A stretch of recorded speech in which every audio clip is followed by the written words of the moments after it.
Welcome back, everyone. Ready for another deep dive? Always. Today, we're going somewhere pretty intense. We're going to be looking at incidents in the life of a slave girl. Oh, wow. Powerful stuff. Yeah, it's Harriet Jacobs' autobiography, and she wrote it under the name Linda Brent, published way back in 1861. So right in the thick of things. Exactly. And it gives us something you don't always get with these big historical topics. Well, what was that? A woman's perspective. Hmm. Yeah, you're right. We often talk about slavery in kind of general terms. But Jacob's story, it's different. She doesn't just talk about slavery. She talks about the specific things women went through, the exploitation, the hardships. It's really personal. Totally. And you really feel that emotion. It makes the past come alive. Plus, her story is just incredible. It's about family, resilience, faith, and that constant fight for freedom. So where do we start with her story? Well, she starts by talking about her childhood. It's interesting, actually. It was relatively peaceful, even sheltered, you could say. She was raised by her grandmother, who really tried to shield her from, the horrors of slavery. Right. But of course that couldn't last forever, could it? Sadly, no. When she was just 6 years old, her mother died. And that was a turning point for Harriet. It wasn't just about losing her mom. It was like her first real understanding of what it meant to be enslaved. Yeah. The weight of that reality. And then on top of that, she loses her father and is separated from her brother. It's just heartbreaking. And it's at this point that her grandmother really becomes like her anchor, you know? Yeah. That source of unwavering love and strength, trying to give her some sense of normalcy in the middle of all this grief. It's incredible how some people can be so strong in the face of such adversity. It is. And there's this one detail, I don't know, it just really gets to me. The day her father died, they sent Harriet to gather flowers for a party at her owner's house. Huh. It says so much, doesn't it? About how they dehumanized enslaved people, not even allowed to grieve properly. And that disregard for their humanity, it gets even worse as Harriet gets older.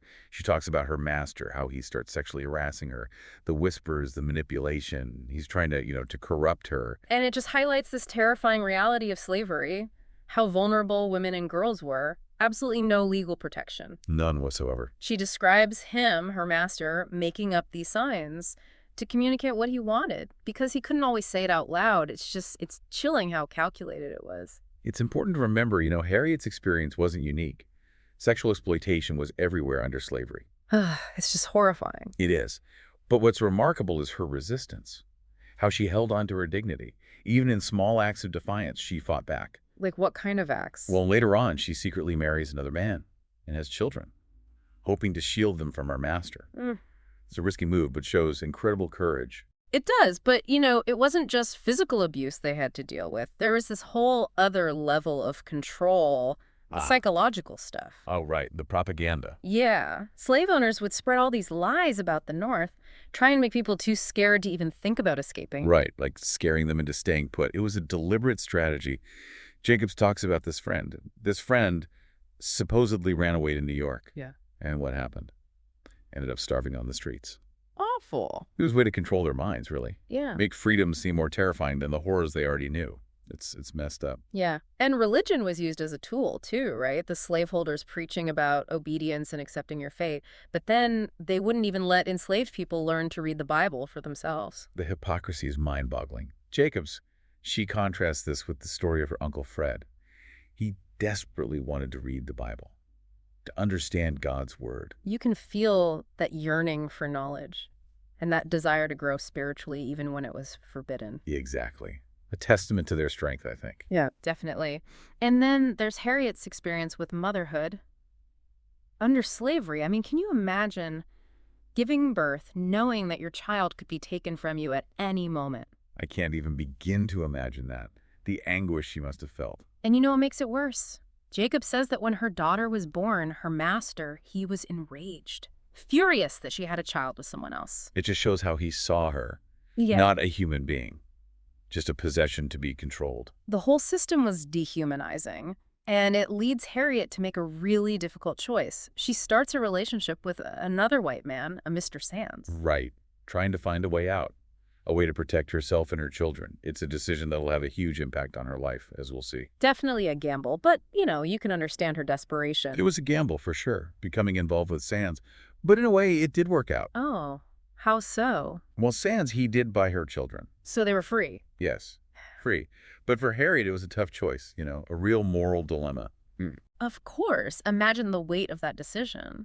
But at least her kids had a chance at a better life, right? Right. But things get even more complicated. Dr. Flint, he's furious. I bet. He vows to make her life a living hell. It's about more than just her escaping, isn't it? Oh, absolutely. It's about power. He wants to control her, Yeah. break her spirit. And this leads to one of those powerful parts of her story.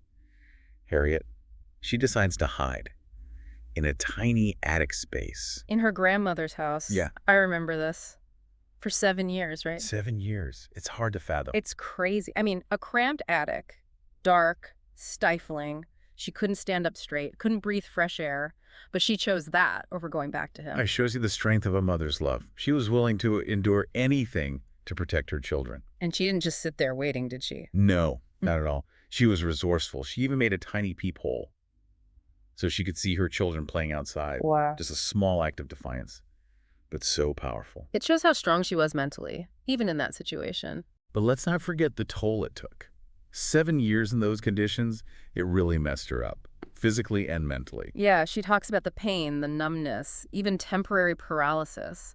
And the whole time, she has to be silent. One wrong sound, and she's caught.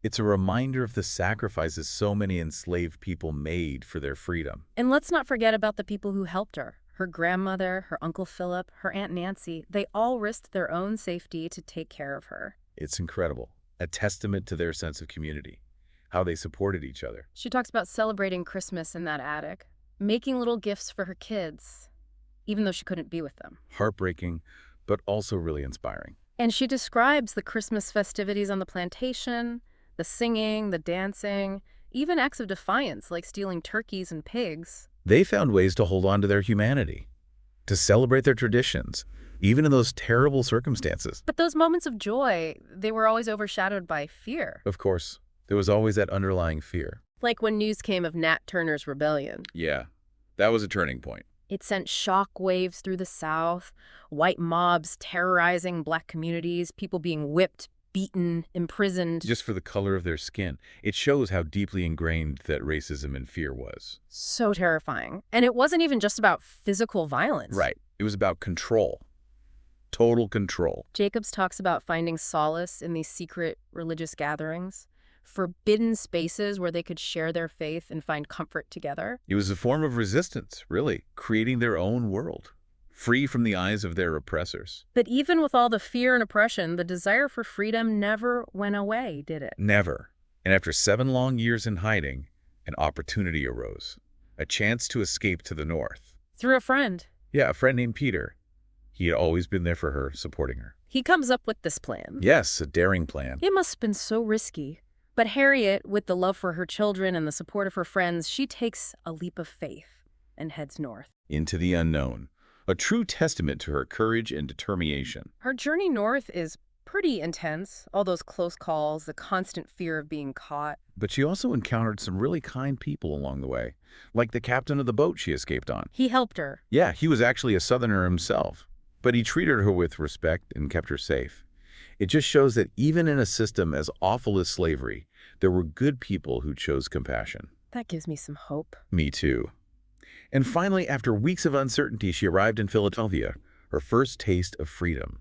Wow, what a moment. Can you imagine finally being able to move freely, make your own choices, breathe without fear? She must have been overwhelmed. Oh, definitely. It was exhilarating, but also disorienting, going from a life of total control to complete freedom. She describes being amazed by the city, the sights, the sounds, the energy. The whole new world. But even in the North, she couldn't escape racism, could she? Sadly, no.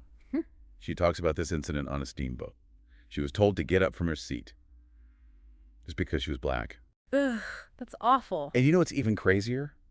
The person who told her to move was another black man. No way. Yeah. Shows you how ingrained prejudice can be, even within the black community. A reminder that the fight for equality didn't end with the Emancipation Proclamation. Exactly. And then, to make things even worse, the Fugitive Slave Law is passed. That was bad news. The worst. It meant that slave catchers could go into free states and capture escaped slaves. So she was still in danger. Absolutely. living with this constant fear of being recaptured. It's during this time that you start seeing these vigilance committees popping up.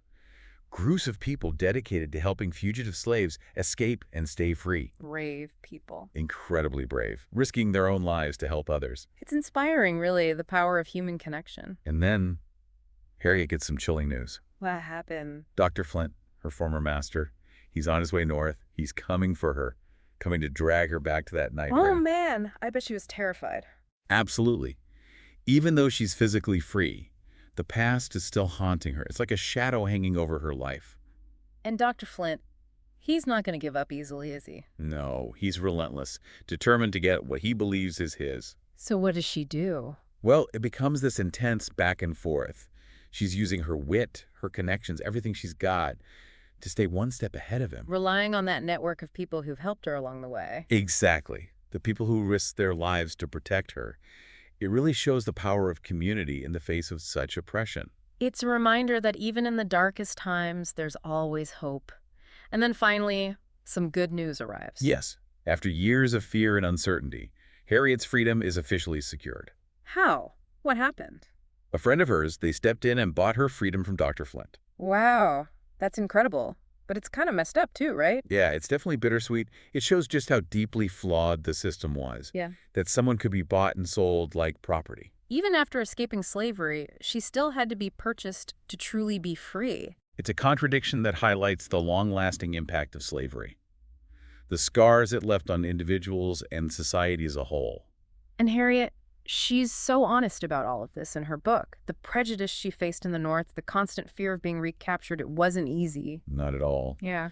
But by sharing her story, she's giving a voice to the voiceless. Speaking truth to power. Exactly. And, you know, there's this one detail that really stuck with me. It's about Harriet's grandmother. After she passed away, Mrs. Flint, her former mistress, she suddenly became all sentimental. Wanted to bury her in the family plot. What? That's so hypocritical. Right. After years of cruelty and indifference, she suddenly wants to act like they were close. Trying to rewrite history. Exactly. But Harriet's grandmother, she saw right through it. She insisted on being buried with her own people in the slave graveyard. Powerful. A final act of defiance. Refusing to be controlled even in death. It speaks volumes about the strength and dignity of those who endured slavery. They refused to be defined by their oppressors.